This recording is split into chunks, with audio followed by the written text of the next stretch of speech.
Conversion Diaspora Team.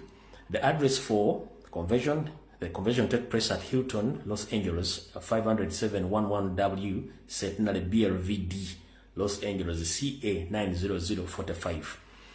The convention will take place on 13th up to 17th of August 2026 at Hilton, Los Angeles. For more information, contact the Leadership National Platform on their known telephone numbers. Obulango babweddeyo nga kano kensimbayo balaga then tuyoke tugende ku video eyatuleesa obulungi. Yeyo convention egenda kubeera na kuzo mwezi 13 mpaka 17 omwezi ogw'omunana mwaka 2026 mukubire abakulembeze bana bekikwatako bajja ko bategeeza ku nsonga eyo. Alright. Kati obulango tuba tumaze obufundikira. Obulango tuba tumaze obufundikira katugenda buterevu ku live eyatuleese. Ngenda kusaba muganda nge yakatuuka okuteredde linki wano wansi ya YouTube channel ya muganda affe Peng. Bambi munyabe mukole muliki yo subscribing ojja kubafuna notification ratade video. Nkugambye ali mbiti bibiri.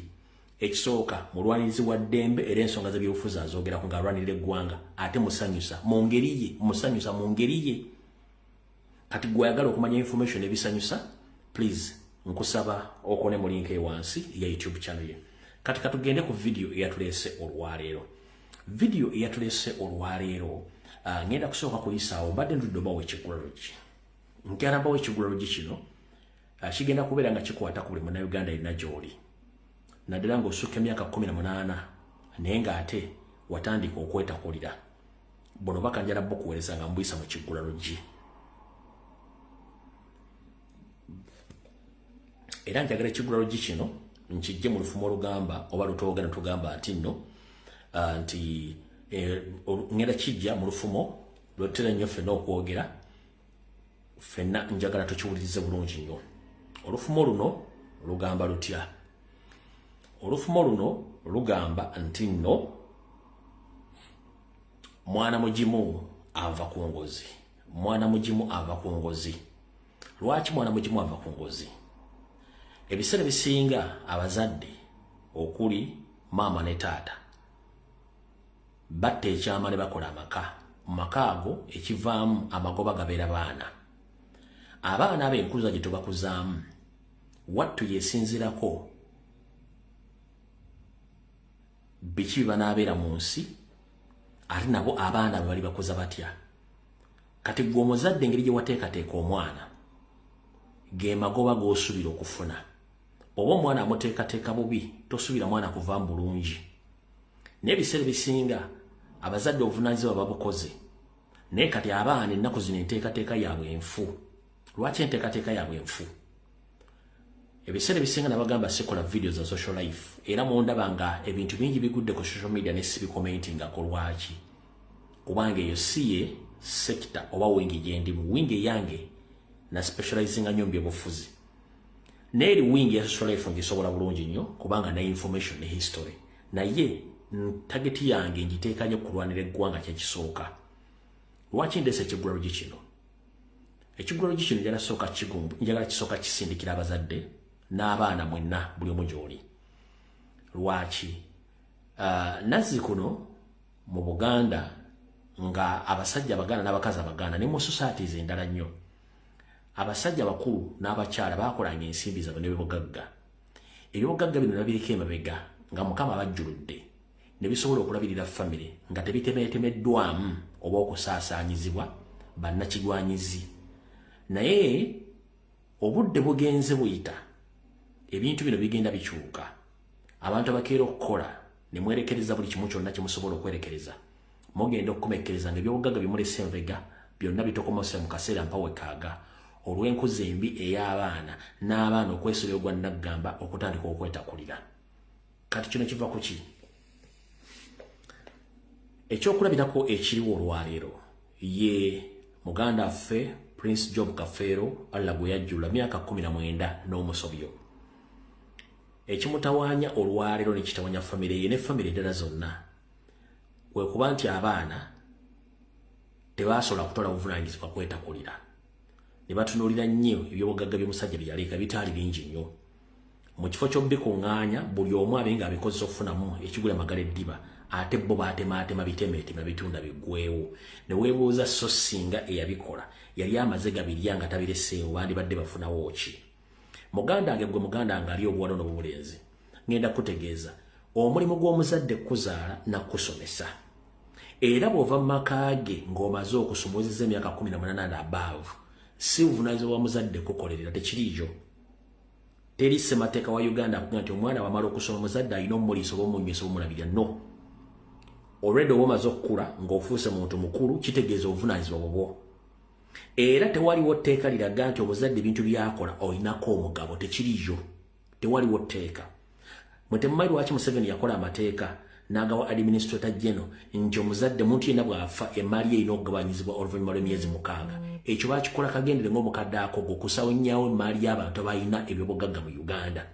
era famire nyingi zifiiriddwe ebyobugagga mu mateeka ago ag'ekisiru njala asooka kubuula bo gye basibuka ntalo ki ze mwali muliddeko ez'ebyobugagga nga nnyini byafudde babitematema nga babitematema mu bulijjo bisendala lwaki njala kugagga omuzadde munnanga ali eyo oba munnayuganda ali eyo bw'ofuna akadde kwata ku ssente zo ng'enkuyege zikyakubira enduulu ogenda olye ku ssente zo ne bw'onookola emmaali ne bakuyita binnyonkondo atonye emmooli muganda wange bw'onoovaawo byokolerera ebbanga ng'obikuumye bano abatamanya ngamba bagamba nti b'ozaala bo omulimu gwabwe babufuna ddiru bagamba onoovaawo ddi basobole okugabana emmaali eyo so si onoovaawo ddi batwala obuvunaanyizibwa okutwala emmaali mu maaso ebintu bibiri byanjawulo ekigulolo gikyayo kigenda kuwanvuwomukko abaana b'ozaala bo babafuuyirira kanwe nti ovaawo ddi bagabane so si ovaawo ddi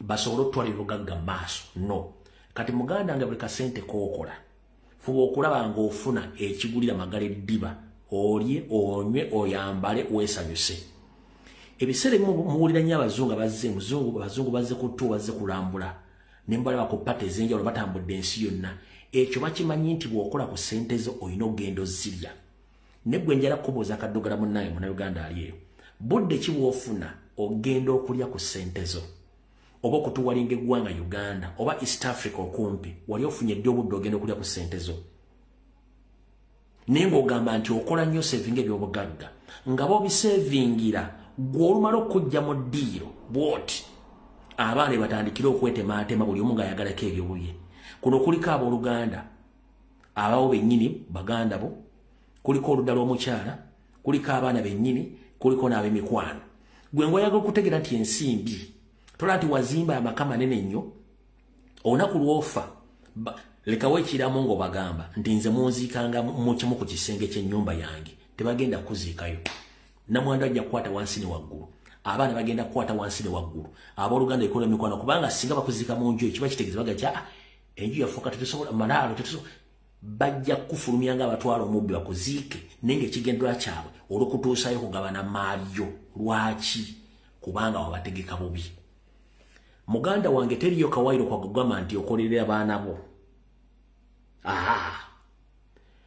edda bazadde baffe balina enjogera egamba nti abaana balitema emmuli lwaki balitema emmuli buli lw'okuza omwana ng'omulaga nti buli kimu osobola okukimukolera agenda kunafuwa ate mu kunafuwa tomutegese kulaba nti ebintu bino agenda byongera mu maaso omwana oyo gw'olufa omwana agenda kutunda butunzi kubanga option eriwo yensonga lwaki abamu nemba mukyali balamu abaana babagamba taata nze lwaki tompaako omugabo ogwange era abantu abasinga obukulu abantu abasinga obungi mu Buganda oba mu Uganda abaana bennyini bebavuddeko okufa kwabwe nga bassa abazadde batwale emmaali ne bakomekereza ng'emmaali bagitunze olw'okuba nti ebintu ebyo teyabikolerera akomekereza naye atunze bitunde ng'ate abitunze obusente empawe kaaga obutono ennyo n'alyoka ajjawo kitibwa ky'omusajja muganda ngenda kugamba buli lw'ofuna akadde ku ssente z'okola genda olye ku ssente zo olaba abaana bagaana kujja kukulima bijja oba okukoolako omuddo nga mbagamba nti ffe mu busiraamu ey'abasiriki mu balokole bagamba nti eyo sitaani n'okwabya olumbe abamu bayinza n'okwesamba okwabya olumbe nti ebikola bya basitaani si bya Katonda kati gwe kiki oba oyagala mu nsi muno bobanga abaana bokolerera bajja tuka bagambe nti nze sisobola kulima bijjeddini tezikiriza nti anti nze n'ebyokwa byolumbe sibimanye reddi tenzikiriza kati gwogenda kweyagalira ddimu nsi ngenda kugaba muganda wange buli kasente kokola lyako kubanga abagenda okuddawo ngomaze okufa muganda wange tebalina budde bugenda kuteeka nteekateeka yakutereka bintu ebyo babitwala mu maaso abantu abo bagenda kukwata ebintu babitunde biggwewo yensonga lwaki nti abasajja baali bateeseteese obulungi famire zaabwe zikyatambula olw'ensonga nti bakiteekawo mu lwatu nti nze emaali yange tetundibwa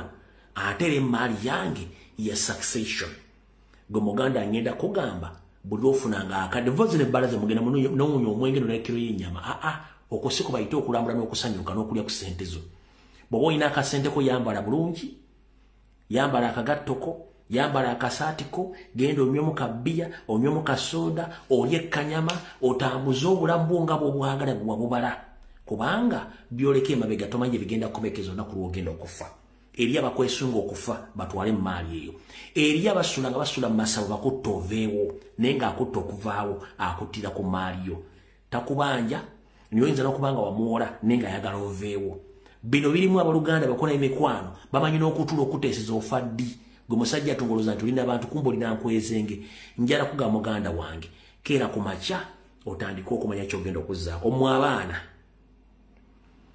ebintu by'otakoleredde byangu nnyo byakutunda n'essente z'obikozeemu n'ozitunda ssente teziba na mukisa era ogenda zirya zisaanewo nga tonakyozikozeemu baganda bange mugende mukole ovunaza omuzadde kuweerera bwamala okuweerera oba tokyalina kintu kyonna kyobanja muzadde obuvunaza obuba bwo ogenda kwetakulira kyovula baga nti baatankulu kwetakulira kitegeeza ki nti bakutadde oli mukulu ogenda otandika okwetandikirawo obulamu kyebayita nti baatankulu kwetakulira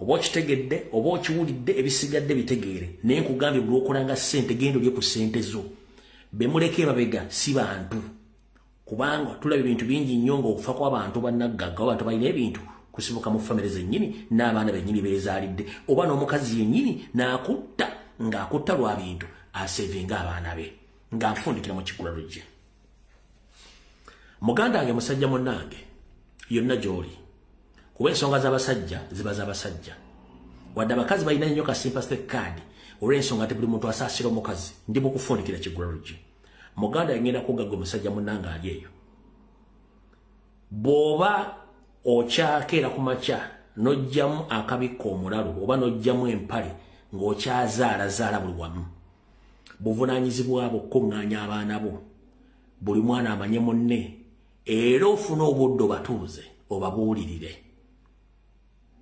tofa ku bakazi bo bazaddemu kubanga abaana babeera babo twala obudde otuuze abaana bo bamanyigane bamanyi ki ekyokukola olwaki gw'omuzadde omusajja gw'olina siiru y'ebigambo abaana bagenda otwala abazadde abakyala baawule bo bali mu kwawula kubanga buli omu kakomberera buli omu kazaala kayagala akomberere era kayagala kabeere ak'amaanyi ngenda kusaba oba ozadde abaana 50 funa obudde oyinoonya abaana bo batuuze obabuulire ebigambo ebirina okubuulirwa ng'omuzadde togezanga n'olekera abaana b'abakazi bonna kubanga abakazi baawule buli mukazi abeera ne ideology eyiye oba doctrine eyiye gy'agamba omwana owuwe kyovola lw'eŋŋamba egamba kubanga ndabako ne muganda ffe mwannyinaffe Joanita Kawalya ng'alina ideology gy'aleese ideology eyo eba ye ng'omuntu so si eri mu community lwaki abantu basinga obungi bakulidde mu ngalo z'abantu balala kati goboleta ideology ng'oga nti gwogenda kubeera olubeerera abaana bo baffe bakulekewo olyoka omanye nti abaana bo bakukuza ekyo kikyamu teri ayina master plan ya bulamu abasinga obungi tukulidde mu ngalo z'abantu balala nnyo ne batukuza okufuuka abantu kati mugali ngenda kugamba bw'obanga ozadde abaana fuba okulanga ogatta abaana bo tobalekera abakazi bo ekintu kye babayita baawule buli omu alina doctrine eyiye eriyo omwana we kati gwate abaana babo gw'olina okubabulira ekisembayo naye bw'onoogaana okutuuza abaana bo bonna obazadde bakazi bamalika am less concerned as long as gw'otudde n'oleeta abaana bo bonna n'obabulira nti nze kitammwe kino kye mbagamba kye kyenkomeredde naye mwe abaana bono balekera banyaabwe buli mukazi alina doctrine eyiye gyayagala okuteekamu mwana we era kyovula nti abaana bakomekereza nga beeyawudde bonna nti ono omwana mama gundi yamuzalaze tebinkwatako nno abasajja bedda bajjajjaffe baatuuzanga abaana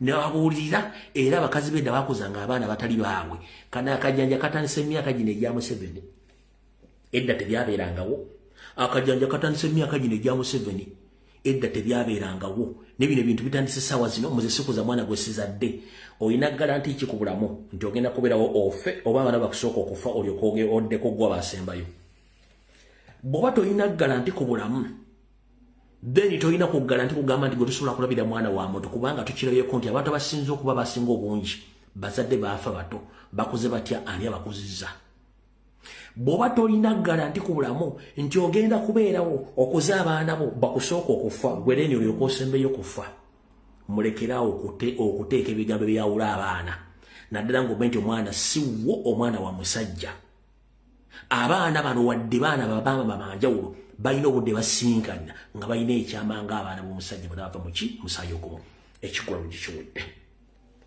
akatambi katandise tutandise tutya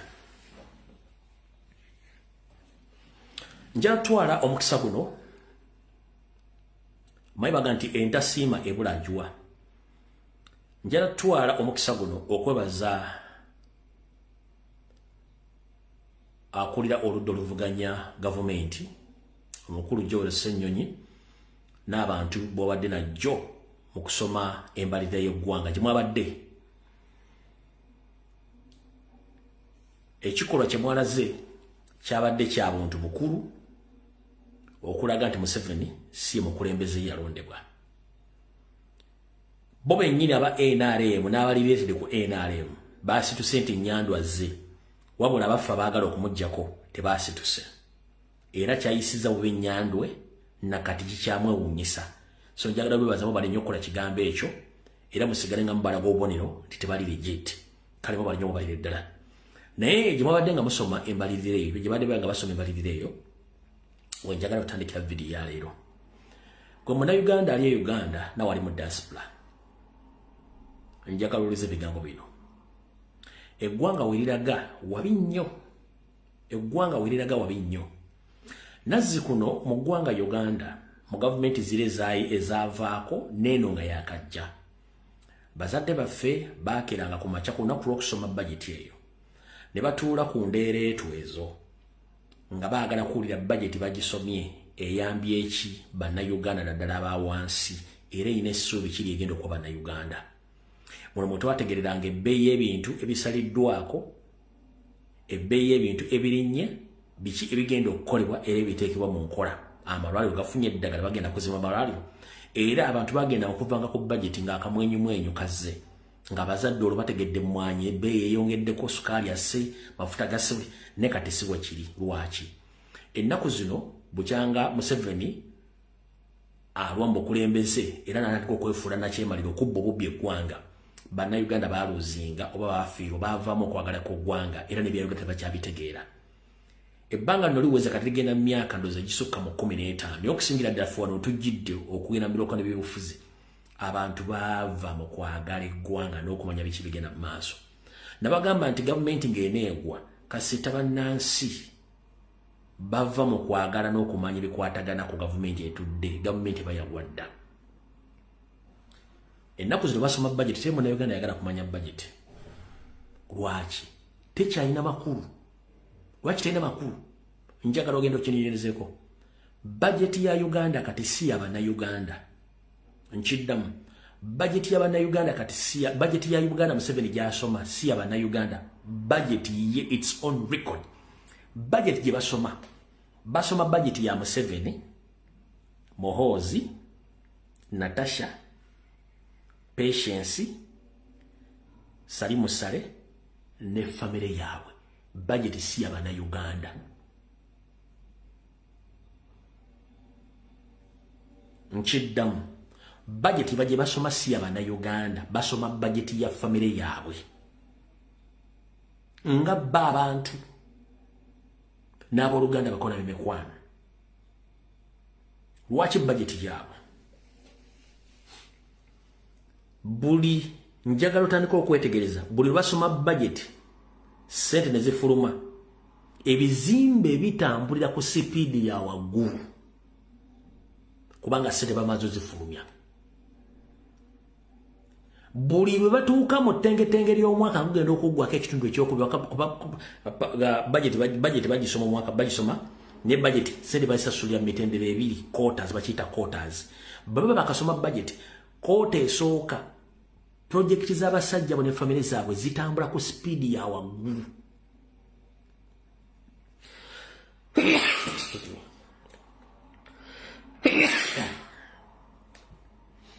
ziddamu okutambula nga koota eyokubiri efulumya sente ziri ziba zisembyeyo nga zikoleze ekizifulumya negwe omuntu wa wansi tolina woogifuniramu kankunyonyola ofune obunyonyofu bw'ensonga eyo buli luddawa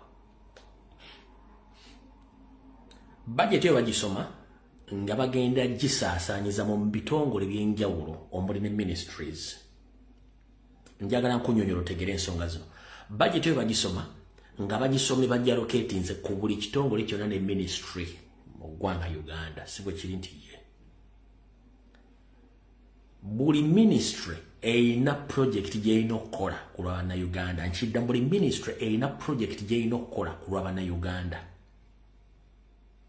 naye ministry eyo sente zokka ezibeera active eziyambisibwa sente zibeera za misaala gy'abakozi mu ministry eyo nga zitandikira ku minister permanent secretary n'abantu bonna mu ministry ba officials egyo emisaala gibeera allocated era giri addressed gimanyikiddwa njala sooka kubuuza buli ministry eweebwa sente bukyanga tutandika okunyina byobufuzi wali 2019 njagala obuliro ministry gye bali bawadde sente nejja ne presenting a project purpose gye bawadde sente ministry eyo buli mwaka mu myaka kati gigenda mu 7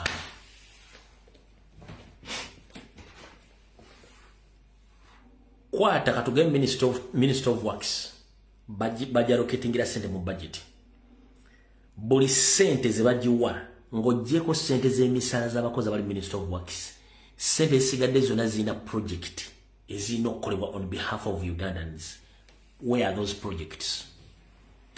Minister of Health efuna sente ng'oggyeko emisaala gy'abakozi bonna bali minister of Health sente zigenda minister of Health zonna project zizaali zikoze mu kuyamba obulamu bw'Abannayuganda. Tugenze minister of Education ekulira oba mugenzi oba mulamu saagala kumanya ng'oggyeko emisaala gy'abasomesa n'abantu bonna bali ministry eyo sente zibateekamu ezigenda okuddukanya ministry ya education sente project bazikola buli kitongole kyonna ministry yonna bagikolera budget project baali bazikoze. Tugenze minister of agriculture ng'oggyeko emisaala gye bawa abantu mu ministry nga ne minister kwali njera kuboza minister of agriculture ekoze mulimu ki from 19 mbala kuva 19 fwe twajja batulage project minister of agriculture zekoze ng'eggwanga eddamba minister of agriculture terina wadde modern tractors ezisobola okulima ku mataka ga gavumenti okuteeka emmere mu materekero ga Uganda gonna Amini ge yalekawo nga n'amakomera gennyini okufuna emmere either basuubula nsuubule oba bagirimisa abasibe. Bwe tufuna disaster oba ebibamba prime minister ate akubira UN oba akubira World Food Program oba bategeeza USA ebayambeko. Bwe tufuna ekizibu wano nga kyabyabulamu minister of health ate mala kukubira World Health Organization egiyambeko nti waliwo viruses sente zibalocatinga mu project za government mu under the ministry sente ziruddawa. Kyekiri kye nakunnyonnyola nti 50% ku budget ya Uganda nge bagisoma ebitundu 5 ku buli 10 sente zibateeka mu ministry bakoyisaako 10-20% 80% mu 7 bali kolinga sente ezo. Kati bulijjo mwebuuza abantu bagula amayumba mu diaspora sente bazijjawa zeezo sente zikozesebwa spy network across the globe ya mu 7 sente bazijjawa sente zeezo sente zizimba Rwanda bazijja ludda wa sente zeezo Sente ziddukanya South Sudan zeziriwa sente zezo. Sente ziddukanya Congo zeziriwa sente zezo. Sente zizimbye project structures isime A&B. Simanyi ma shopping malls, simanyi arcades, simanyi hoteli ezebbeyi zonna katika nkubuulire. Hoteli zonna malls zonna ziri mu Uganda zonna za First Family. Bagula buguzi manya galinga franchise njoba Marriott Hotel oba ze Sheraton oba zane zonna bagula buguzi manya ga franchise n'agula erinnya n'ateeka ku kizimbe kati zezo sente zonna. Kati nga sente ezo zibasikayo mubagula amataka gonna mubaleesa bagwira okusetulinga mu Uganda eyo tugenda tuukayo mu bulyo temukimanyi. Nenga mutula ne muuliza budget ne bagisoma nenga temanyi sente zigenda luddawa. Kandi ozolwa kikunyonyodde bulungi okitegedde nti sente zonna budget ya Museveni kyova they pay attention era ba making sure nti budget esomwa era ba making sure nti beewola sente kubanga bazaagala. Kati beewoze sente last week nga ne committee zenyine ezina okuverifyinga sente oba oli kumanira okukola sente committee zinnalondebwa ne baga bayise sente. Lwaki?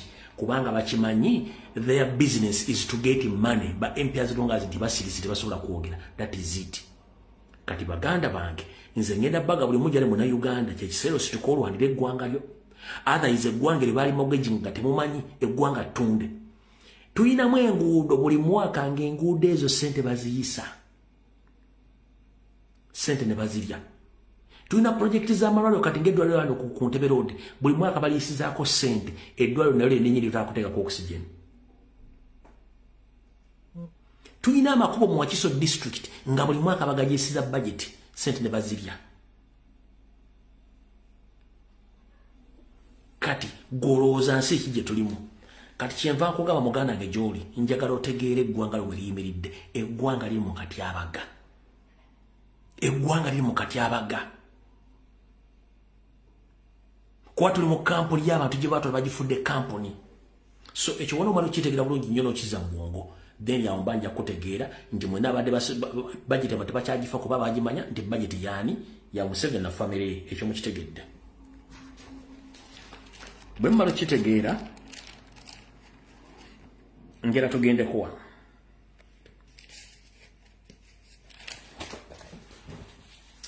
Bogo bolinki. Bwe mmala okitegeera kati njala tugende kuwa. Wenjagala osookosa amaaso guno obwongo. Wewa.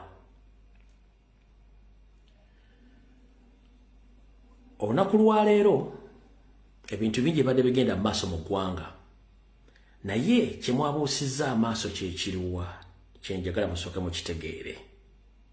Kye mwabuusizza amaaso kye kiruwa kye njagala mukitegeere. We twogerera njala sooka obbebazaako ensusso mwatebuse. Njala obbebaza okubazaako ensusso mwatebuse. Lwaki mwatebuse? Museveni alina ebintu byakola ng'abatuzanya reverse psychology nalowooza tetutegeera naye bannayuganda bategeera. Lwakuba ndowooza babaloga nnyo era n'akyabaloza embugondo zakyaziwanikidde ku mapeera. Kiki mwatebuse? Tewali kintu kitiisizza kikubye Museveni nga kintu ky'Abanyarwanda. Ne bulijjo abadde bepankira ku social media nga baleekaana ffe tuli Banyarwanda tuli baki bonna tebakyakola video buli omu yatidde. Nkiddamu ndoza mutegede kibayita sovinti obunnansi bw'ensi.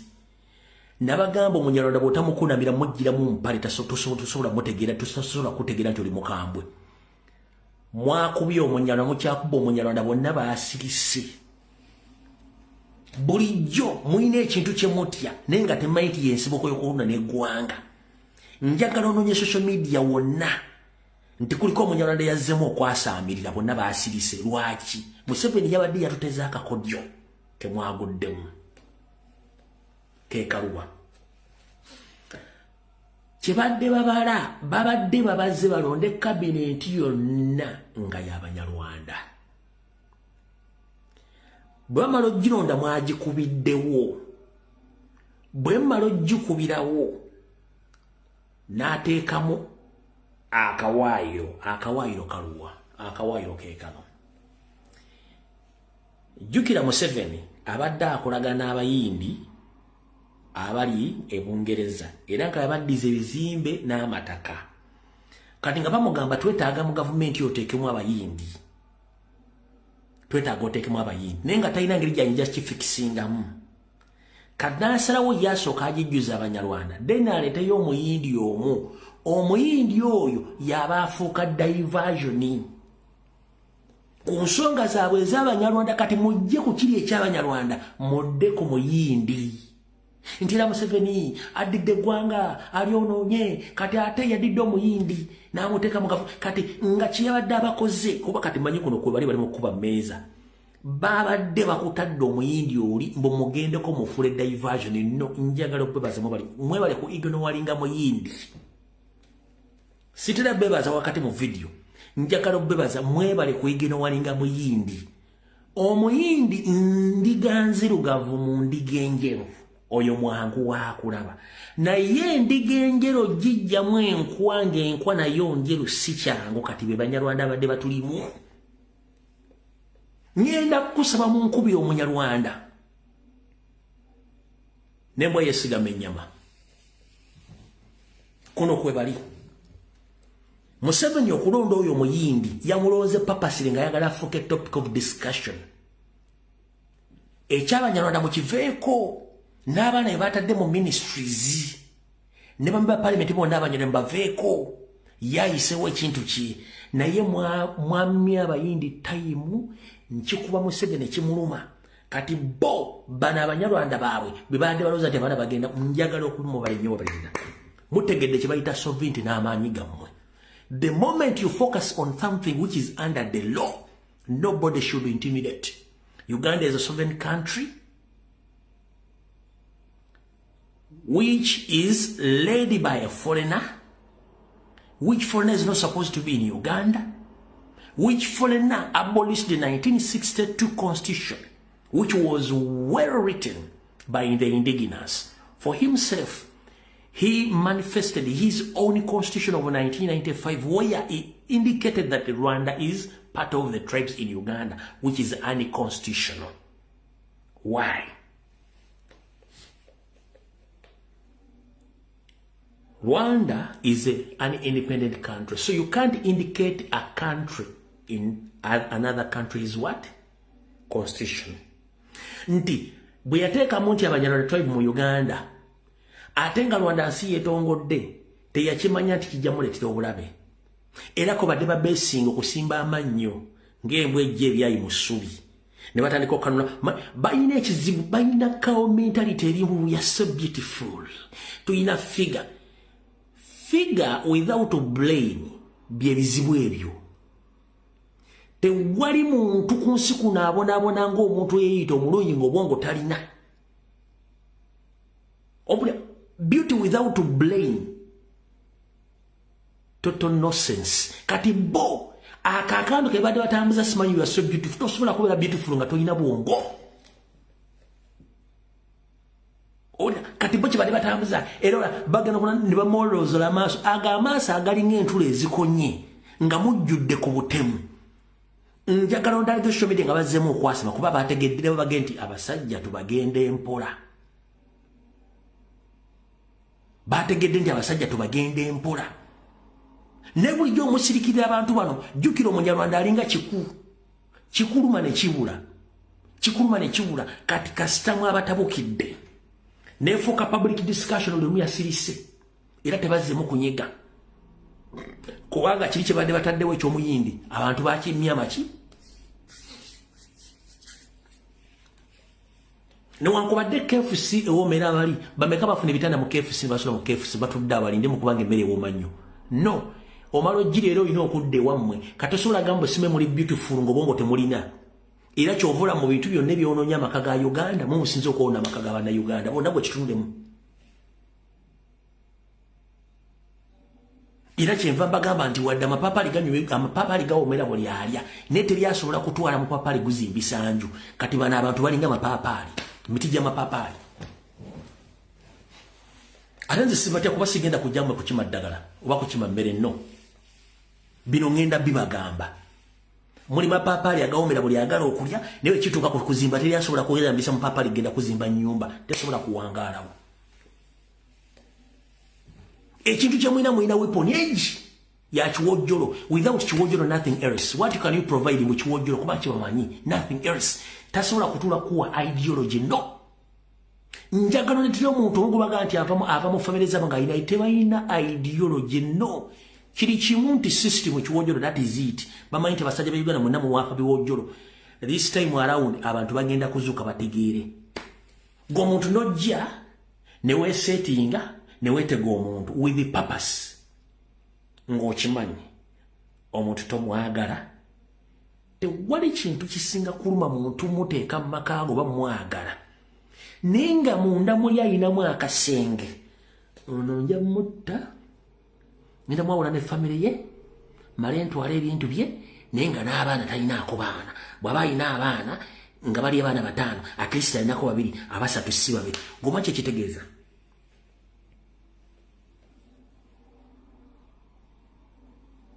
wadde abaganda wadde banyinaffe babi balinga badde banyinaffe babi ne at least kiri yaddeko ng'omubi omweru ne bano abantu teri muntu agenda kujjambulamu wone ng'akimanyi bwana aliwo yeggamyewo nkuba ndokuvire ku ntono lwaki ndeekana naawe someone explain this more than what I'm doing right now njagala owulirize bulungi nnyo mulyoke mutegeera abantu bano tambuza akatambi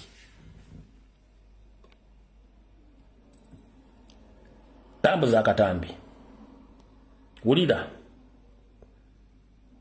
Omunyarwanda osobola okufumbirwa n'omuzaalamu abaana mukaaga n'asigala nga takwagalangako naye nga alina kyanoonya olunaku lwalifuzaala omwana Omunyarwanda gwalimanya nti ye mwana abasigadde si baana ekyo kankikubuulira amaze ekyo kimanyi osobola okumuleeta awaka n'aba nga azze kulunda nga mulunzi naye nga eimu ye endala n'amaliriza nga n'ente zonna azitutte oba teyagoba Abanyarwanda bazaaliru kinana mwemekaawo naye katono n'abagoba naye abantu ewaffe bakubba emumwa n'olwaleero kaakati n'obwogenda kati musaidizeeyo ojja kusanga ng'enkolagana y'Abanyarwanda n'abantu ba bulijjo yagaana kubanga Omunyarwanda waali n'obwamala emyaka emeka lazima asigala nga Munyarwanda teri Munyarwanda agamba nti nze nagenda Uganda nasenguka oba nti ali mu America asigala Munyarwanda era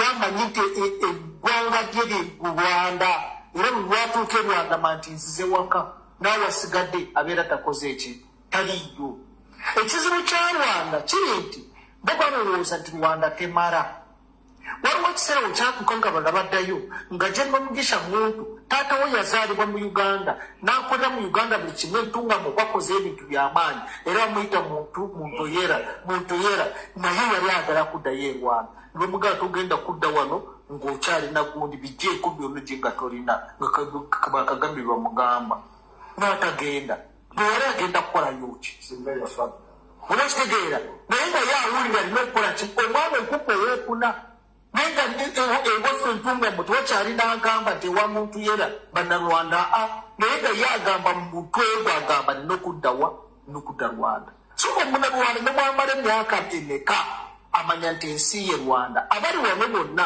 miliyoni z'oyogera zonna zimanyi nti weeziri mu Uganda naye zituddewo obutuuzi ensi ye Rwanda era kyova olaba essaawa yonna bagenda e Rwanda n'afuna empapula z'e Rwanda ate n'ezeeno n'abeera nazo Rwanda olw'okuba nti yarererwa okwakomodetinga abantu baayo ng'egamba ntono kireetedde okuba nga buli muntu yenna eyandiyagadde okugenda e Rwanda asigala mu nsi gy'alimu naye ng'omutima teguteredde they want to go back home bamwe baagala kugenda nobwomwokola otya they want to go back kati miliyoni namba ey'Abahutu abadduka mu Rwanda ne bagenda e Congo ne bajja mu Uganda ne bagenda erudda wa abazzukulu baabwe olowooza banaafiirayo nga tebazeeyo e Rwanda I'm predicting a second genocide if they are not serious in Rwanda ejja kubaayo Kagame n'obwanaakola atya n'abanyiga n'agamba nti abafuzi takyagala kuwulira Muhutu mutuusi n'emitima gyabwe gyakaluba they will go back and at some time if they go back bajja kukola ekikyamu wano abali mu bukulembeze ekinaavaamu ye genocide. Ekyembi nti genocide eno eyinza okubeera ate mu East Africa kati weetuuse, kubanga ne Rwanda tebajjaayo kasi katono n'obulaba bwe babeera tebakola ki tewamala, naye buli gye bagenze wonna gye babeera yonna tebateredde emitima giri waka. So wateekwa okubeerawo solution, nga solution eno erimu abali mu bukulembeze Rwanda kaakati n'abakulembeze ba East Africa. Kyova olaba kyensapootingako President Museveni kwe kwagala kucreatinga East Africa ng'eri borderless. Abantu babeere nga balema okwekwasa kubeera mu Rwanda, babeere awalala, Abannayuganda bagende awalala. Naye ate ng'ekyo nakyo bakikola nze nkimanyi andayi. Alright. Ensonga muziwulidde. Ekyo si kyekikulu. Ekikulu kyekirwa. Ekikulu kyekino. Najja nemba wa story ya Professor Badiru Katerega Mwagiraba. Wenzijidde ku mpewo olwaleero nfuna wano complaint za family zisasise nga abazisasiza baani beebo. Waliwo ne musajja mukulu olwaleero bamuziise saazi bamuziise olwaleero bamuziise olwaleero bamuziise eya Musani mukazi muki Munyarwanda. Wabula ekimussa omusajja kipuleesa zaamukubi mutya. Omukazi oyo yazaala abalongo, bwamala okuzaala abalongo n'ayongerako n'abaana babiri. Abaana babiri bwamala obbongerako n'alaaza. Omukazi n'amanya nti essaawa n'asooka n'amugobako aba family members n'amugobako n'abaana abakulu n'amwefunza bw'ati. Bwamala omwefunza n'atandika omukola buli kyayagala. Omusajja bambu yafunyeemu enkenyero okulwala. Omusajja n'amusibira mu nju. Musimaka n'amusibira mu nju. Afiiremu. Bamusibidde mu nju afiiremu. Wadde omuntu de yazaalibwa abuuzabuuza n'alyoka ategeera omusajja ali mu nju agenda kufiira mu nju. Ne batwala Semaka mu ddwaliro. Semaka teyasobodde kulutonda n'afa. Bw'amala okufa, family etuula. Bayita omukyala bamugamba mu Buganda manya balongo bababikira. Family egamba twagala kubikira balongo nti Saalongo yafudde. Ng'omukazi abagamba kikafuuwe. Zibimwogera sibimanyi. Abaana bange tebababikira. Kikafuuwe abaana bange tebababikira. Kitegeeza nti abaana si baani, si ba musajja yafudde. Kati bano abaddako nabo babe nenge ekigendero kyade kyakutwala maali ya musajja. Kyensembye okumanya sitegedde oba aziise oba abaana yabatutteyo. Nenga ate agenda kujja akyunye family n'ebintu byonna bitwale. Be bantu betwogerako. Bamuziise olwo twogera kati saa 2 basaa 3 mabega. Nyandowooza bamuziise nenga abalongo yabaganya obbabikira. Era n'abaddusaawo. Kati be bantu betubagamba. Kati mwina kyemutama tulina virus area East ne Central Africa. Virus eno bagiyita batuusi. Bwe mbadde mbasomesa ekigambo kye bayita integration n'ekigambo kye bayita assimilation. Ekigambo integration na assimilation bigambo bibiri bifaanagana. Naye omuntu gwe bayita omutuusi tasobola ku assimilatinga oba ku integratinga. No, it is impossible and it can't happen anywhere in the world. Tusi, they can't assimilate. Tusi, they can't integrate. They want ever to be occupiers or to lead. So, okutambula kwabo all over East Africa, tekuli purpose nti baagala kusettlinga or to integrate. No, is to capture or to take over. The only two tribes which I can assimilate is the Twa and the Hutus. Kubanga Abahutu Bantu. Era Abahutu bazibu nnyo bakwawula naffe. Era ne bw'osoma information yonna okudda mu 1912. Those who integrated in the different areas of Uganda, they were Bahutu. Kubanga we are the same people, we look the same. Apart from that, we are coming from Rwanda. But the Tutsi, they can't integrate, they can't assimilate. That is it. Yensonga lwaki nti era tebakkiriza na kubawasamu. Era kyokka ne baatuuka mu Maserengeta beetuuma Abahima be baasanga be bayita Abahiyo Abakopi. That is their way of taking their life. Beefula baspirya mu buli kintu kyonna. Kati waliwo kaasa oba kansa ali mu kulya East Africa indirectly nga temumanyi naye nga kaasa oyo asibuka Uganda. Uganda lyezaaliro eri mu kuzaala kansa ya Africa.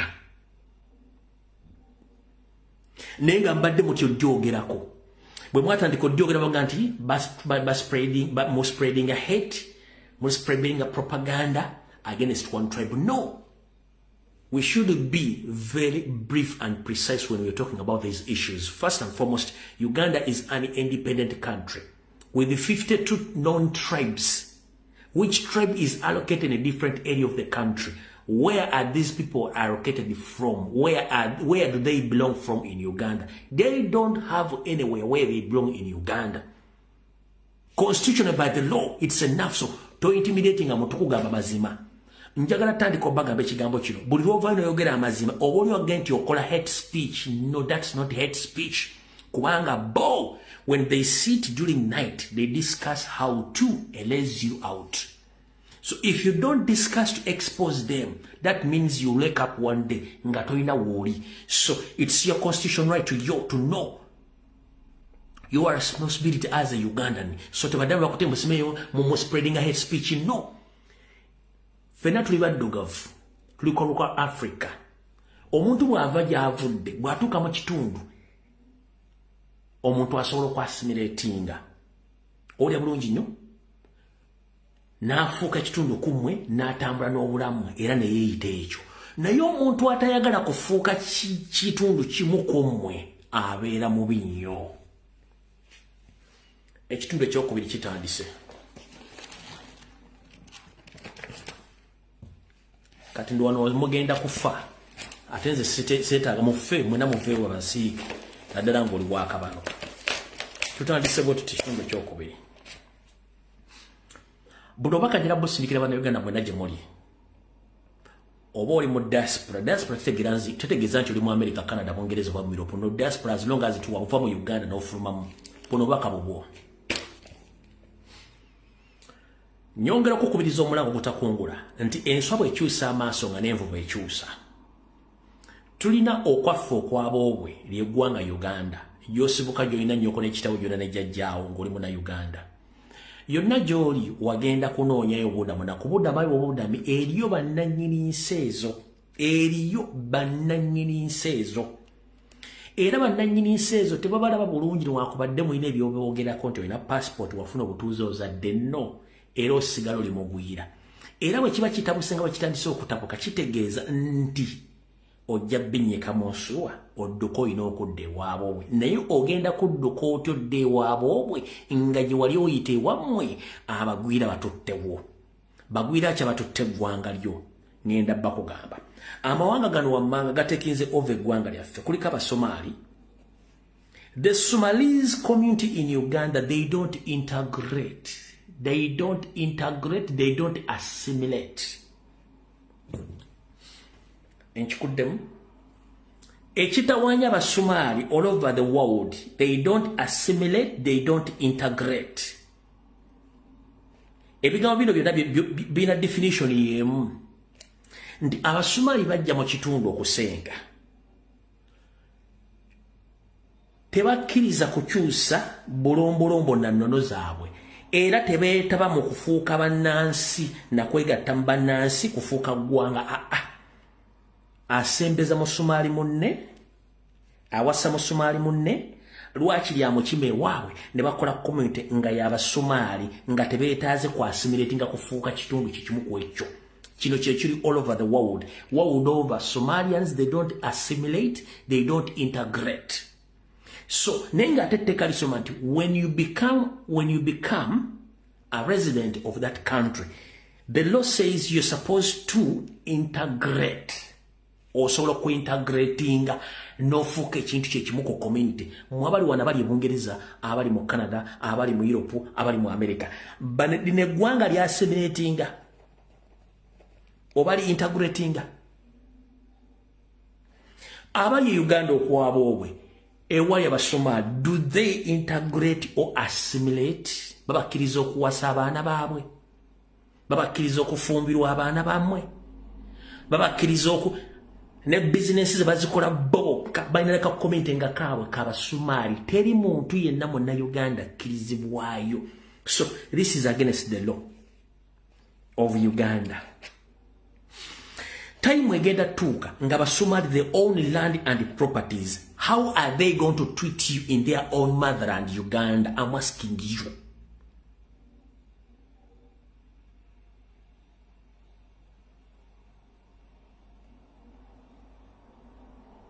Nkubuuza, time egenda tuuka, if we don't fight for our country, time egenda tuuka nga Somalians they own land and properties in Uganda. How are they going to treat you or treat your children or your grandchildren if they own land and properties in Uganda, if they don't assimilate or integrate?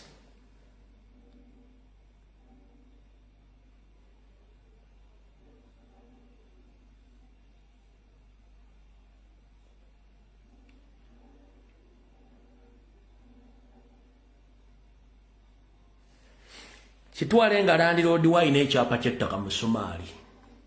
Oyagala kusaba kyapa hizo kikuwa. Kitwale nti landlord wo gopangisaako ennyumba mu Somali agenda kuyisa atya. Kitwale nti Omusomali yalina leasehold ku property gy'oliko asobola okuzaali obujjendagaano eyo. Eno video yalina atalina bwongo okusaba ogireke naye mujja gitegeera kuba bali bagenda gitegeera so nkuwaddeko eggwanga limu. Tugenze ku South Sudanese. Nkumenyera amawanga gali mu Uganda. These are foreigners. Tugenze ku South Sudanese. South Sudanese, they don't integrate and they don't assimilate. But as we speak right now, Sudanese own land in Uganda, own properties in Uganda. If I may ask, we have a well-written constitution which states that no foreigner is supposed to own piece of land permanently. No, they're supposed to own land on lease basis with the help of the indigenous Ugandans. But unfortunately, the first tribe I've mentioned and the second tribe which I've mentioned, they have permanent right to own land and properties in Uganda permanently. Here is my question.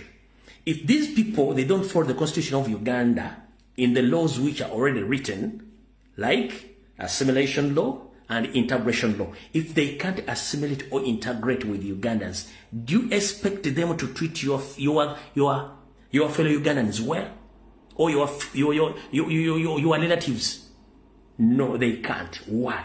Because they don't assimilate, they don't integrate, but they own land and properties in Uganda. Okitegedde. Tugenze ku Eritreans. Eritreans, whenever they were across the globe, they don't assimilate, they don't integrate. Check in Europe, UK, USA, Canada, even in Africa. They don't assimilate, they don't integrate. Why? These people are not good people to deal with because they don't associate with people who are non-tribesmen. Right now, they own land and properties. How will they treat you if you're not among them and if they don't follow the law? Munja genda mutegera bintu bino. Zino video sisa kujjamu mpale kulaga mabere kubakola bintu bya kisiru. Nze video zensomesa kuzuula kubaza okusabwongo ku bintu mugendo tuka kono ngenda ate fane gwanga ya feri tulamye tetukyane byakola nkugambe ku gwanga namba 3. Kuno kuliko abantu bali mu nsi ezaakuledda nga zino comment gye ziri. They don't assimilate. Ne bogena mu Africa mu society zaabwe, they don't. Era bwe batuuka, they make sure abantu abaddewo bavaawo wonna ne wayingirawo tribes zaabwe zokka. Lwaki? Bakikola systematically nga bayambisibwako amateeka gavumenti amanafu nti tosobola ssanga mu ggwanga nga America, Canada, Bungereza nti bano balina extra rights nti Omungereza aba ali ku apartment Omusomali w'omutubuti agenda kujja agirinyise tekiriyo, kiri mu Uganda wokka. because abatufuga nabo bagwira. Kansanga, Gaba, Bunga, Mengo Chisenyi, Lubaga, wayonna Uganda bagobye bitundu bano batekinze over. Why? Kubanga amateeka manafu.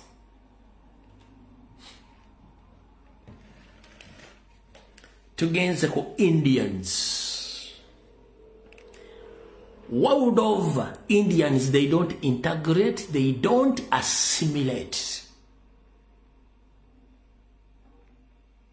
Nchidam tugenze ku bayindi. Indians, they don't assimilate and they don't integrate.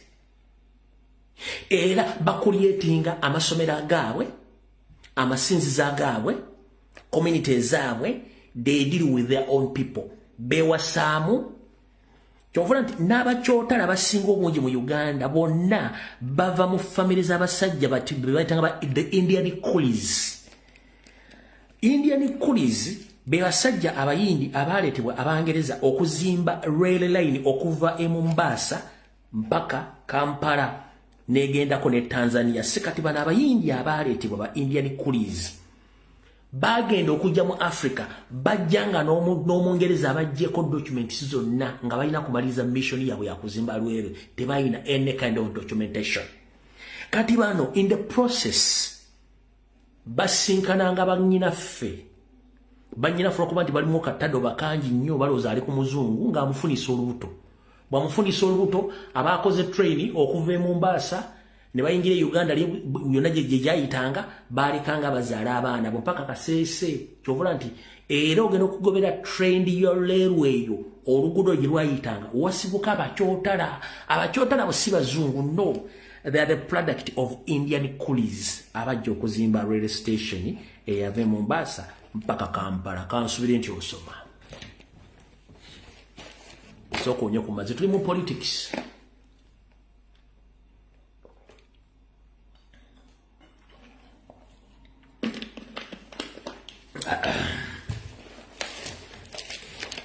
Tuli muki? So abayindi bulijjo baba Museveni Amin tiyali mubi. He was a great leader because at one time Amin gave a chance to Indians in Uganda. He told them, I'm trying to control my economy, but for you, after getting profits, you take all the money outside of the country. You take the money to UK or to India. You left my country without revenue. So I'm requesting you either to assimilate or to get citizenship in Uganda so that the money develops the country. But the Indians didn't accept his request of becoming Ugandans. So Amin had no option. The option which he had is to chase them away. But remember, Amin paid all the Indians. They were paid fully. Each and everything they left in Uganda, they were paid fully. Don't be fooled by Museveni and the other people in Uganda. It is on record. Let Idi Amin Dada paid all Indians whatever property or land they left behind in Uganda. They were paid. So the reason as to why Amin chased them, they were controlling economy as well. They were taking all the money from Uganda to India and UK. Nabagamba no, chemukola chichamu, igwanga lingeri tibaterikula. Njagala mbawo obutuuze mufuke bana Uganda, sente zonna ze mukola nga zikulakulanya gwanga ne mufuke bana Uganda baga nabagamba kale. Mukama yandosezza mugifulume. Bagifuluma. Tugenze kuba China. Aba China, they don't associate, they don't integrate, they don't assimilate. Tebawukanako na bano. Teri mu China muntu asobola kugenda n'agulayo ekijiko kya ttaka. But in Uganda they have right on land, on property. Teri mu na Uganda asobola kugenda India n'agulayo ettaka oba owninga property. It is impossible n'okufulumyayo sente. Lwaki? India is for Indians only, and it's called the Incredible Indians for Indians only, not for any foreigner. It is very easy for you to enter with money in India, but it's not easy for you to get out of India with the money. The money remains in what? In India. So don't be fooled that these people, they love us. No. Tosobola kugula ttaka China, tosobola kugula ttaka India, tosobola kugula ttaka Eritrea, tosobola kugula ttaka South Sudan, tosobola kugula ttaka Somalia dok owning a property mu nsi zino tukyagenda. Tugenze kuba Ethiopia. Same story, same scenario. Kati mwena kyembadde temusobola kwetegereza bana abatuusi balina same behaviors n'abantu bano bennyini bembadde njogerako. Teri Munnayuganda oba Musoga oba Mutoro oba Munyankole oba Mulugwala yali agenze kola gamba nti I own properties in Rwanda including land and house or any property in Rwanda. Wali omuwuliddeko? Bwaba kirina bebana abanyarwanda bali mu Uganda bali mu ministries oba bali befuna nti Bannayuganda nga si Bannayuganda, but teri indigenous Munnayuganda akugamba nti I own an acre of land or 100 by 50 piece of land in Rwanda. Jali omanyiyo?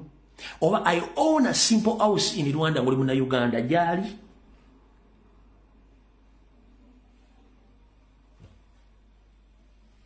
Jali. So amangano genkumenyedde omusanvu gaina same similarities, but tribes enkumenyedde they are taking over the country.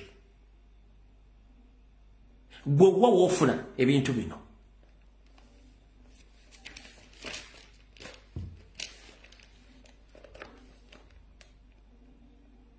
So bobo yawula bana abatu n'abahutu.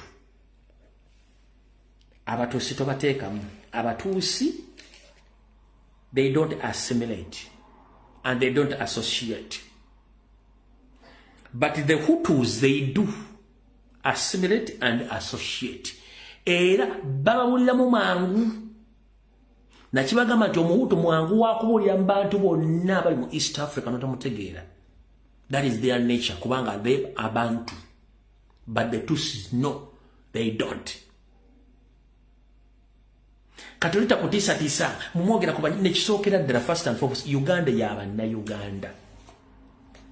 Nkiddamu olina abayogera olusogo dumalayo nga teyeyita Munnayuganda ng'akyeyita Munyarwanda eyo mbwa. Olina abayogera Oluganda dumalayo nga teyeyita Munnayuganda eyo mbwa. N'abayogera Olunyankole naye ng'ate akyeyita Munyarwanda eyo dogo maguja. Uganda is for Ugandans. If you wish to stay, you should stop calling yourself Rwandese or person from Rwanda. Many Rwandese people, they assimilated, they become part of Uganda and they are Ugandans. You can't call yourself a foreign country when you are in another country. Even though you can speak a language or you own property, no, it will cause problem to you. Nebo nobo yogere nnimi zonna ng'ozibole mu Uganda naye nga toyito okyeyita waggwanga ddala eyo ideology ya mwenfu. Tosobola kubeera he ne she at one time. Era bakufunira erinnya Aphrodite. Tosobola kubeera he ne she at the same time. Yes, you can't be. Ne waliwo erinnya erikugeneralizinga Aphrodite. Kati mwe muli ki? Ndi Munnayuganda, ndi Munyarwanda. Ate nze jarafuka Munyarwanda mu Uganda nga n'ennimi zammwe temusobola zikozesa you fear.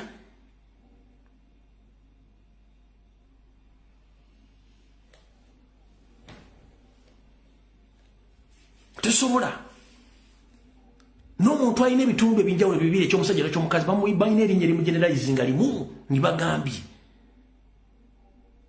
Ne kati mwe nze ndi Munyarwanda, ndi Munnayuganda. Mwe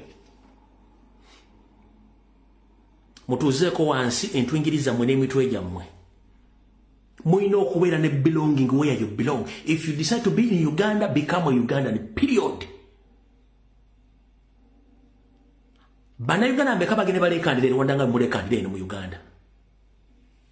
Njagala mutetewo video emu nga Munnayuganda avudde ng'alekandira Rwanda. bimulekana wano mu Uganda mwewadde eddembe lingi nnyo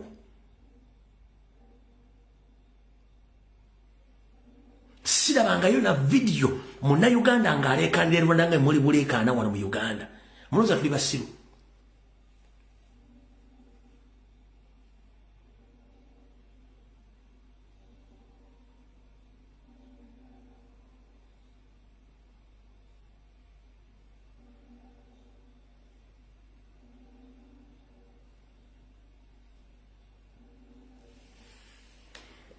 nakino kankibagambe bw'oba olina obutuuze bwansi bbiri kye tuyita dual citizenship genda okikebere ku Google nyinza nekikuwako wano proof gwali Omunyarwanda asinika ebinnyo ebikulinga ng'embazi za tulakita kano kawulire oba tokamanyi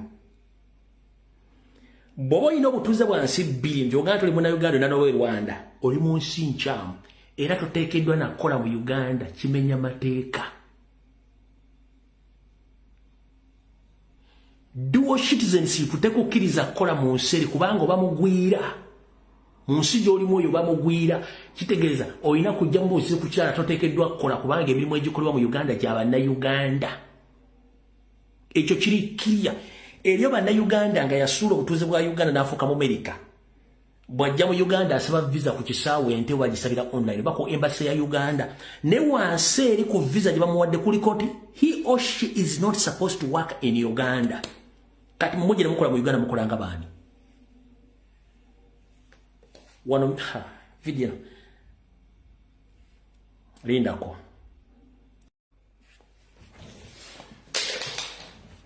njagala nkubuulira ensonga zino nga nkuwadde ne proof oba evidence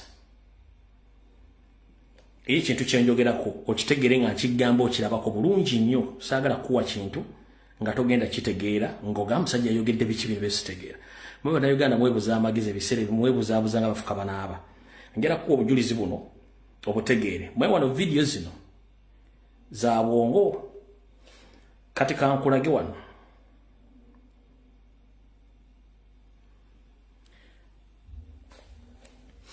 kankusomera ekipapula kino kirabe bakisoma bweti Directorate of Citizenship and Migration Control, the Minister of Internal Affairs, Republic of Uganda, Uganda e-migration system. You are required to print and carry along this authorization as you will be required to present it at the point of the entry. Visa for 90 days. Uganda ordinary stroke tourist visa for 90 days. Oyo Munnayuganda yafuuka Omungereza nga talina katabo ka Uganda yafuuka muki Mungereza asaba visa bamuwa ennaku 9 kati bamuwa ennaku 9 olwo bamutera bamugamba wansi. This travel authorization is valid for travel within 6 months from the date of approval.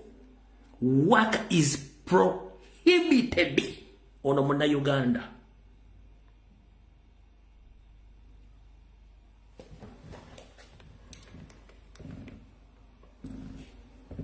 Work is what? Work is what?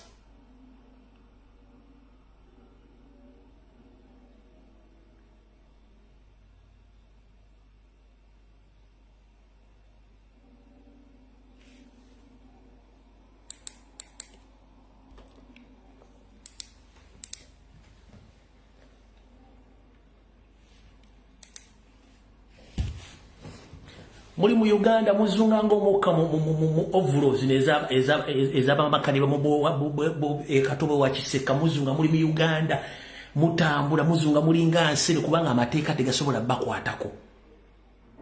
Muri mu nsencha temuteekeddwa nakola bw'obanga olina obutuuze bwa Rwanda nga n'obwa Uganda obulina you are in the wrong country and doing wrong business amateeka tegabakkiriza. Kati mwena mbadde temukimanyi work is prohibited. Mwenna Abanyarwanda bali mu Uganda nga muza muri Banyarwanda nga mwina obutuuze bwa Rwanda. Working in Uganda is prohibited.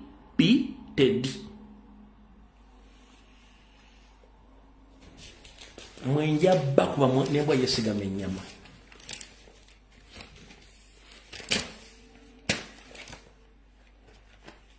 olwokuba amateeka e Uganda tegakola naye amateeka amawandiike mwegali bulungi nnyo. Emirimu gyonna egikolwa mu Uganda gy'Abannayuganda strictly Ugandans. Strictly for Ugandans. Kati kankubikkulire. Ng'oyagala kumanya nti eggwanga lyaffe balitutte era tuli mu kwasamirira twebase. Genda mu Kisenyi. Abasomali abalutti aba Ethiopia balina amaduuka, balina supermarket, balina restaurants, balina buli kimu. But they are balina okufuna operation permits. Bonna ogenda basi tekuli alina operation permits. Wabula Nakigudde, Mukasa, Kagoda, Akik, Kembabazi, oba Mbabazi yatandise omudola gwa chapati mwagumenye.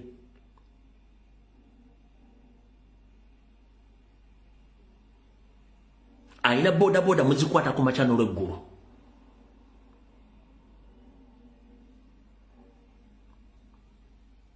Genda Makindye yonna. Gabawa yonna. Those people are operating local businesses. Zebatalina cooperating. Tebalina operation license. Wabula munna Uganda mu bitundu betasobola cooperating amuwadde wiki nga state council tennamukwata kugala boutique ye, tennagala restaurant ye, tennakwata pikipiki ye, tennakola kiki.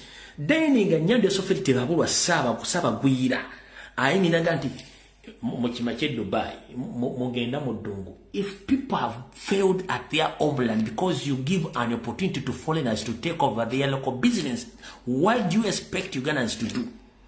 Ugandans are very clever and hard-working people.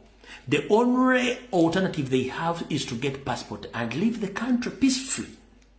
You are looking for taxes, but taxes are supposed to be paid by Ugandans. Foreigners do not pay taxes. Why? Because you yourself, you stated that any foreign investor, he should be given 5 years of free tax holiday.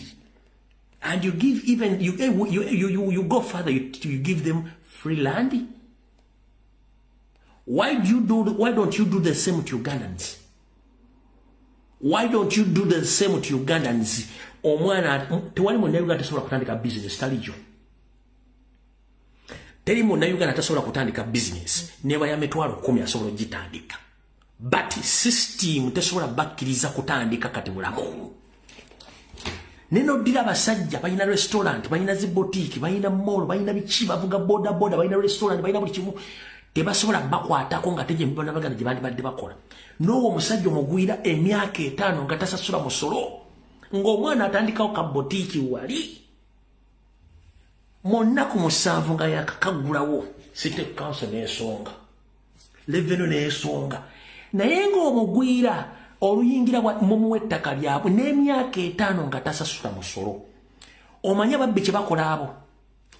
Bwe baleeta ba investor babawa taxpayers money nga capital, starting capital. Amwadde free tax holiday emyaka 5. Ne bakwata n'esserezo omuwomuso ne bazimuwa ne bamuwa n'ettaka lyabwerere.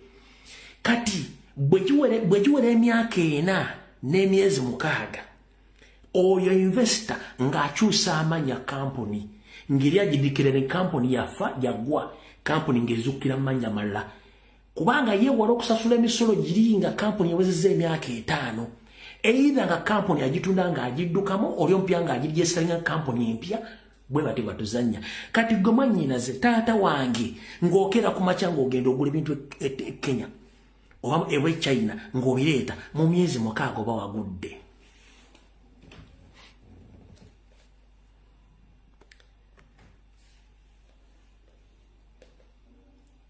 Teri yonsi ewa foreigner more opportunities than Uganda, and you make sure you fail Ugandans. Mu making sure mbasudde ate mu opportunity bagwira. Ezensi zonna enkulu gye muwola ssente bannansi baazo bwe bakola omusolo gwe baba bawolamu ssente ezo. Do you copy that?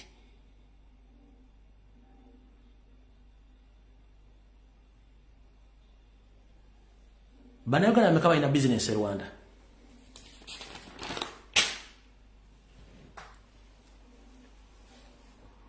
Oyagala kunga nti munnayuganda aba alina $5 million n'atandika ka small scale company baka small scale business nomwa 5 year of free tax holiday tasobola ku establishing n'akola business.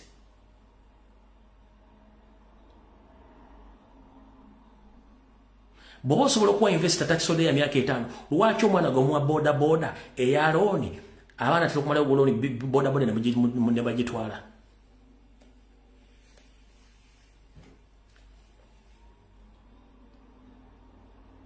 Bw'oba osobola okuwa investor emyaka 5 nga tasasula musolo lwaki omwana yewola boda mumuteekako omusolo with immediate effect? Lwaki omuntu atandika edduuka mumuteekako omusolo with immediate effect?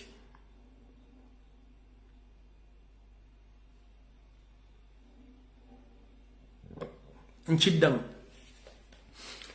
teri Munnayuganda atasobola kukola kutandika business yetaliyo ne mu making sure bagwa. Dai muri kodi otunule baloko investors bonna abayira manufacturers bagwa. Baloko manufacturers bonna bagwa ne muleta mu abamwe. Baloko investors bonna bagwa ne muleta mu abamwe.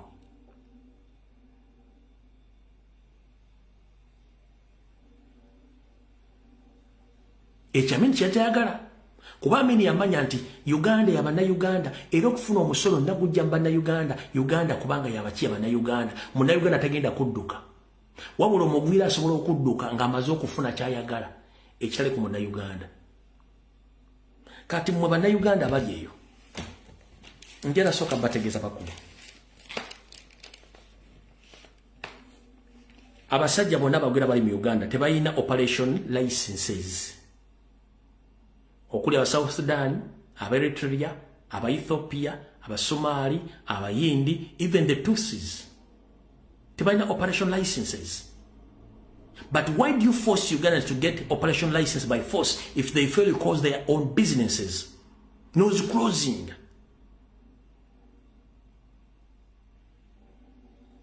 No making sure nti ba locals overterawo the Tutsi loaning scheme nga y'Abanyarwanda across the country nga bayina bawa sente forcefully nga batagetinga properties zabo. Is that development?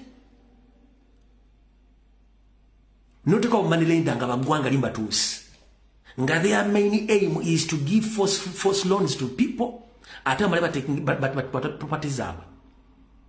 Nole kama awandise endagano nti otunze nga atakuwadde miliyoni nga atola property ya miliyoni 3.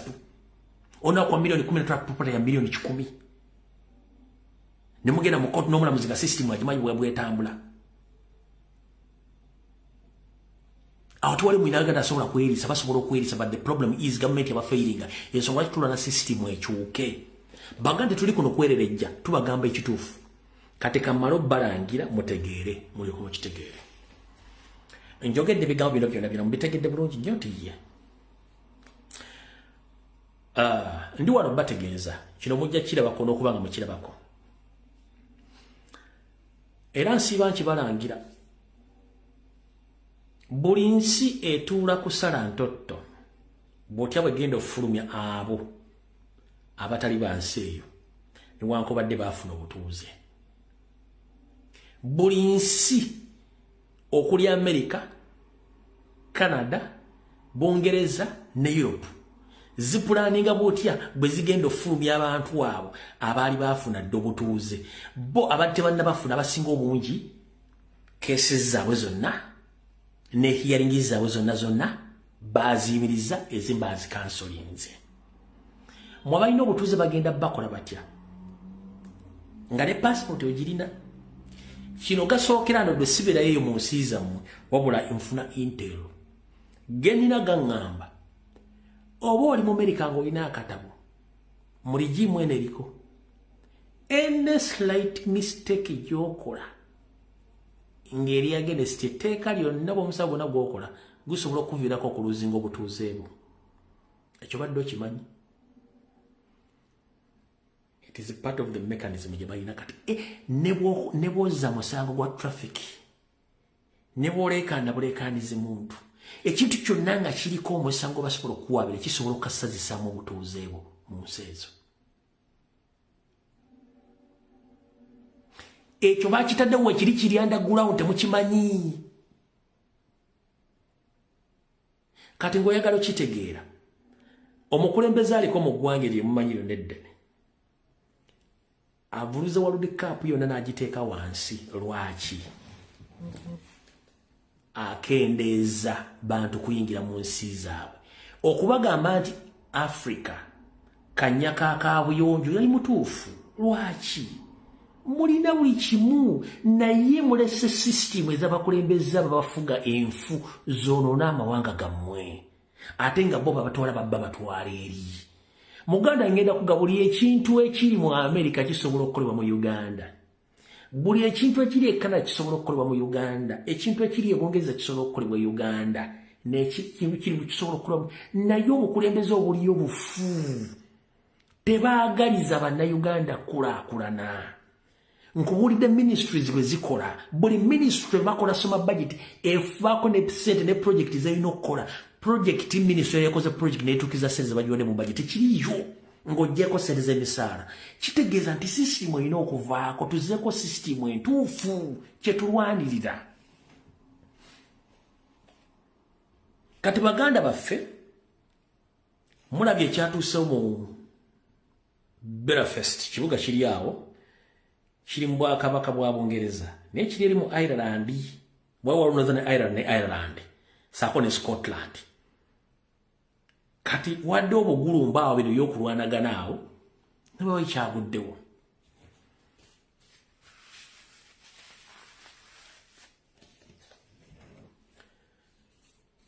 Naye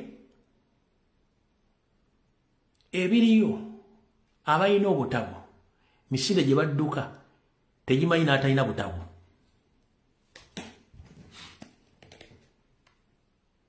Era bwe mba mugamba dde waabwe akatambisa akaapolodinze, I'm very sorry. Kaka bano bengenda okuzanyira bannayuganda baganda bammwe, bano bengenda okuzanyira baganda bammwe si base bava wala baawo. I only got my passport, my laptop and my uniform because I have to go to work. Can I really be able to stay here? Will I be safe because of what happened and the whole experience? So just know I'm scared. Those poor women, absolutely clearly terrified. Those are real fears of real violence that could be enacted on them. Could have been last night, could have been the night before, could be tonight, could be tomorrow. Who knows how far this is going to go on? And I'll tell you, they have every reason to be afraid because in a story broken in The Guardian just before we came online, they reveal that a monitoring group has been giving information to the police service of Northern Ireland for the last 8 months about how far-right groups in the city are circulating the addresses of black and brown migrant families in Belfast. That is terrifying. That is like 8 months worth of gathering information on people because of the color of their skin, about where they live, just waiting for the moment when something can kick off. That is terrifying. They are so accustomed to not treating Bannansi buli lunaku badde bakolanga profile kubagwira naddala abaddugavu. Bannansi bwe kiri mu Bungereza yonna, kubanga ntogera ku Bungereza wadde kiri mu Ireland, mu Bungereza eriko Scotland, eriko Bungereza yennyini, eriko Northern Ireland ne Ireland, ninga bonna begattira wamu. Kati bali babadde bamaze ebbanga bakola profile ku buli mugwira yenna naddala balina kale ne yange. Bwe kiri mu nsi zonna tebakulya ssente. Muganda wange ali awo ina passport ya Bufaransa. Abafaransa bakumanyi gye wava gwani time egenda tutuuka bajja kufuutula. Passport agijjusira mu dusty bin. You have to save your life. Muganda anyensi gy'oli mu Europe awo. Omuzungu buli muzungu yenna amanyi mmwe mumazeewo life yaabwe. Era babamanyi w'osula mwenna bamanyi amanya gammwe buli kimu bakina. They just wait. Akantu Katonda bw'expark. Muganda angali Bungereza. That is a sample. Buli omba manyi woli. Obo you know butuzo ina passport maker. They know you where you are. They just wait. bakulaga nti bujjo bakumanyira bujjo bakwetaaga okukola bakubuuzaako bwe kiri e Canada bwe kiri mu America babamanyi mwenna nawono wendi bamanyi na buli muntu yino nabagwira babamanyi nti bali wono no babamanyi buli just baleka bakutegeeze nti wano si wammwe ne bono je passport nga n'omuzo police tasobola kutaasa in fact katika nkibagambe ezo right muzira beza obwegungombula obeera nga bagwira bali bagambye ko nti basibe abantu bwe bati baguddeko emisango weki no kubanga ne polisi yenyini ekimanyi bana abayikalakasi babayambako okufulumya abantu bano kubateeka ku pressure kati ddeyo nze ndi Mungereza ddeyo nze ndi Mudaaki de polisi controlling area tibadduga vanamwe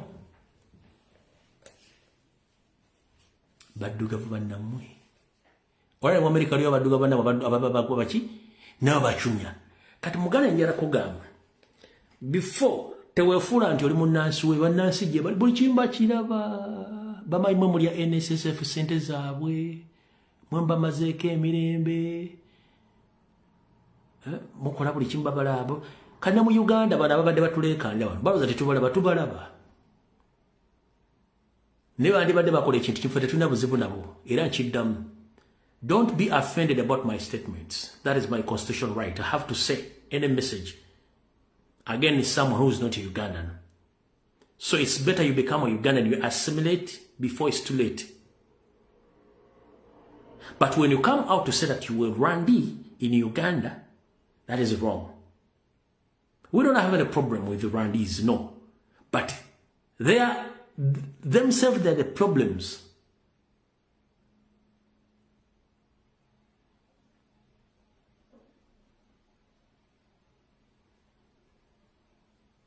Okitegedde muganda wange ngera kugamba nabo embwa za police abo bennyini abaga nti bataasa balwanyisa bannabo bali happy nnyo ku kigenda mu maaso wali bakuba butiyagasi bakola bakimanyi bulungi nnyo nti nabali babayamba buyambi okubayamba okukanga abantu bano okufuluma kati kyenvudde gamwe ne wonna wooli beera mwegendereza nnyo tulwanye nnyo tudde Uganda tudde waffe era tukuume ensi yaffe babamanyi muli kamwanyi bo tebakyasobola kufuna kamwanyi kawona mwakatuulako mukalya bakimanyi bulungi nnyo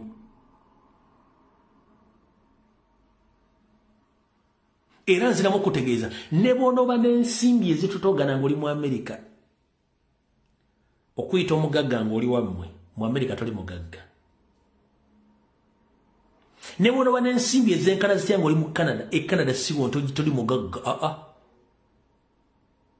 ne bw'onongeza simanyi naye apartments meka toli Mungereza toli mugagga obugagga olina bulagira mu bantu abakutegeera bagamba oyo mutabani wa gundi Bungereza oli mutabani wani mu Amerika oli mutabani wani Canada mpozi bakuzaala wa oli muzzukulu wa nobody knows you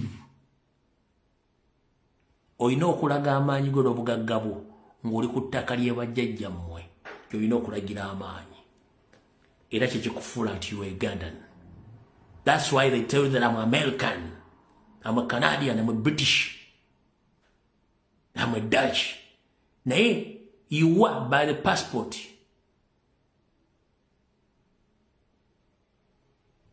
But you're not part of them. You are just by the mere documents, but you're not part of them. You're not their blood. You're not their color. You are not their color. You are just there for papers. You were citizen of that country by papers, not by blood or by color. No.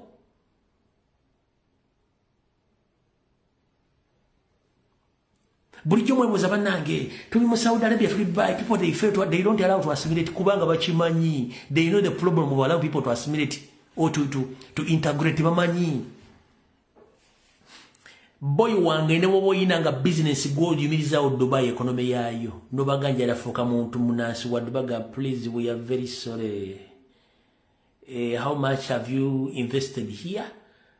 We are going to calculate your business and we'll pay you leave this country. Bamanyi cheba protecting. For us, we fail to protect our country. We left that country for foreigners. Now they are taking over. Go in the Saudi Arabia, they don't allow such nonsense. Go in the Middle East country, they don't allow such nonsense. Because they know time comes when the foreigners become the owner of the country, they are going to mistreat you. That is exactly what I've been telling you. That what is taking place in Uganda is terrible. Imagine a foreigner owns land, owns property in Uganda. Do you expect them to treat you well? They will treat their fellow foreigners well, but not you. Because you are not among them. You gave them right to be. They are supposed to be there by the law, and they are supposed to follow the law. And they are supposed to respect the indigenous. But in Uganda, Ugandans are not respected. So if you don't count yourself to fight for your country, don't think that someone is going to come outside to fight for your country. No way. Nobody is going to fight for you. Ensonga lwaki omusajja akuga nti Africa kanyaka kabuyonjo gyekimanya muleka kati kansoke kuba kino tokimanyi. Bosanga omuzungu ng'amanyi akugamba we admire Africa because Africa is virgin. Africa have good weather. Africa have minerals. Africa have good food.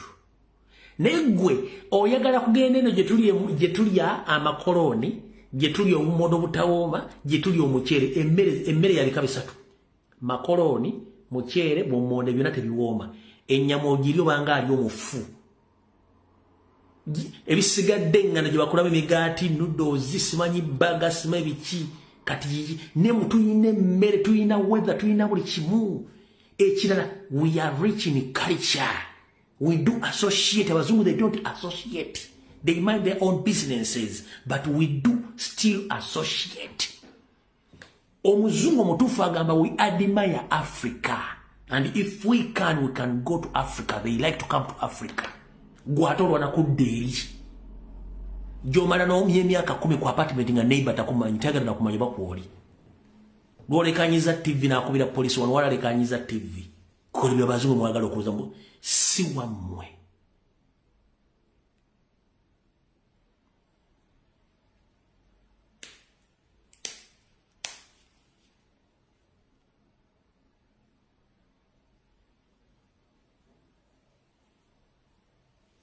Si wammwe.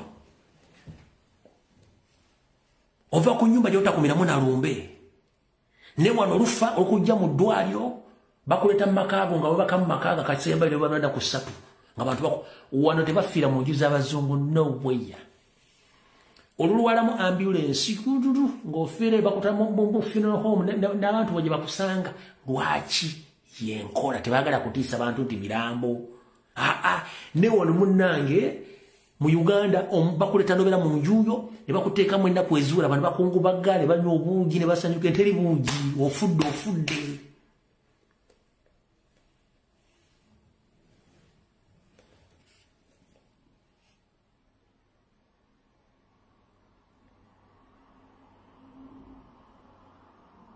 Ati mumuloza gwali kunaaseka buuzo boyina muganda boyina mukwano gwali ku kye yakubuulira kituufu emmere y'abaana abantu si mmere.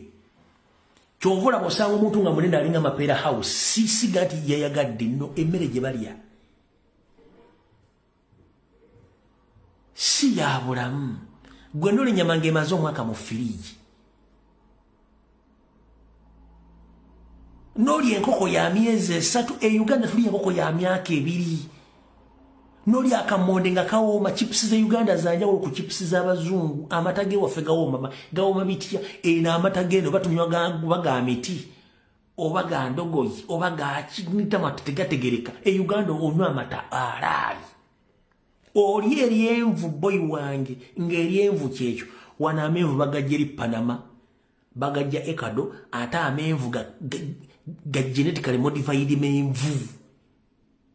Tebina makulu byonna tebiwooma biri okasasiro mwereere ekitali waffe mu Africa. Kati njagala kuwaako example. Genda mu Asian countries bayina obudde n'embeera efaananako naye waffe. ogendeko ne mun oba ye North America eri aba Mexico bali bayina weathering eyewafe mmere gye bali efanagana era ogekulanga enfana yaabwe n'enkulanga n'ejjangu mu America osanga omusajja munene bwati omukazi alina amatama bwati banene balinga bazibu balinga enteze bagenda okukola Christmas lwa mmere embeera si nnungi.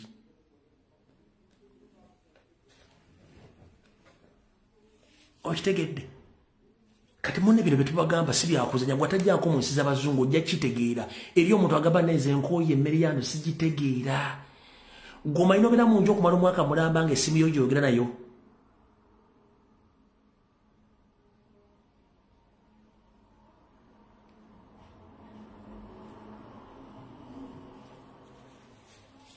bw'okimu kitegeeza okulya amagi g'abaana abazungu magi oba ga plastic oba gaki eggi terimu wadde akawoowo teriwooma teritegerekeka naye musinga mumanyira ife gye tuyita mwandibadde temukyaseka nakuseka mmwe mbabuulira nti wali kintu kisesa wano n'otuula mu baasi bwoti nga olu space embwa neekwata neyimirira no waggulu nga yo teyagala kutuula naawe naye mu Uganda mutuula mu taxi ne mutandika emboozi from nowhere nimufuuka na mikono wano embwa ejja nekula nga waliwo ekifo otudde nejja nayimirira nogenda mu supermarket bakuteekako amaaso badoga wewe tabanga mubbi kati nga kala yennyini bekuloosa nti oli mubbi yo wakkala omuzungu alowooza tuli mubbi era bw'aba takutambulidde kuteekako supermarket attendant kamera zatambuza kuba manyi kala nti muli babbi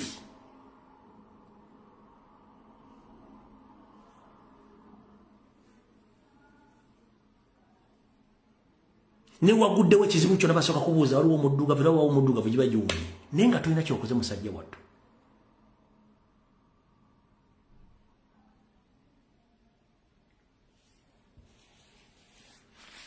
so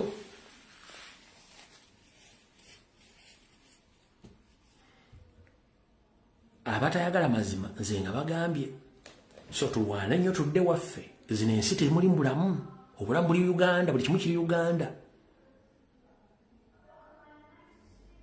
omulagala otegeera ensonga zino muleke ensi bagibatwalako mujja kutegeera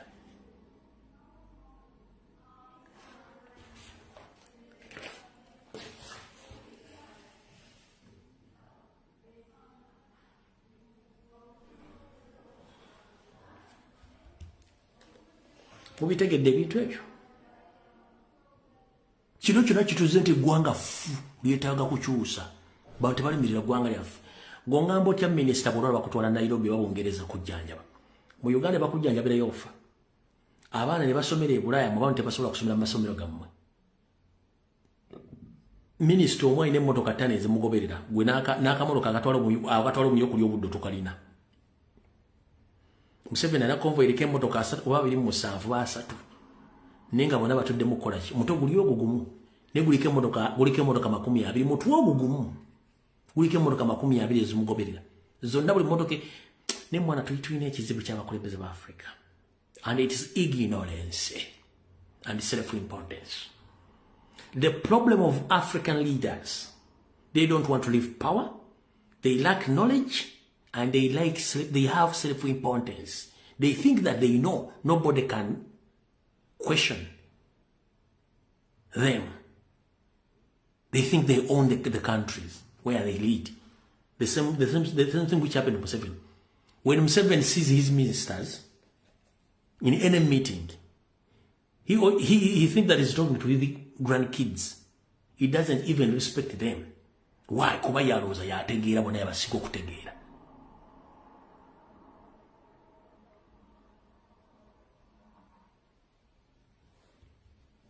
So, eggwanga liri mikono gyammwe kyovola buli gwe tabawadde ssente ayogera ekituufu kuba wadde ssente tayogera. Bwe munaakendeeza enkwe ne mukendeeza okweyagaliza n'okumanya eggwanga lyammwe mujja sigala ku mulamwa naye kasita munategeera eggwanga lyammwe nakweyagaliza eggwanga bajja kuba bagenda oditola bo bamaliridde bakimanyi nti si bannansi bamanyi nti amateeka matuufu era teweetonda ku kintu kyogere nga kiri mu tteeka tokyetondangako oli mutuufu. Bino bye twogera wano tosobola byogera Rwanda bo bajja nabyogera mu Uganda bakutisa mutujja bata we shall send M23 mu M23 mu Uganda oyogere mu M23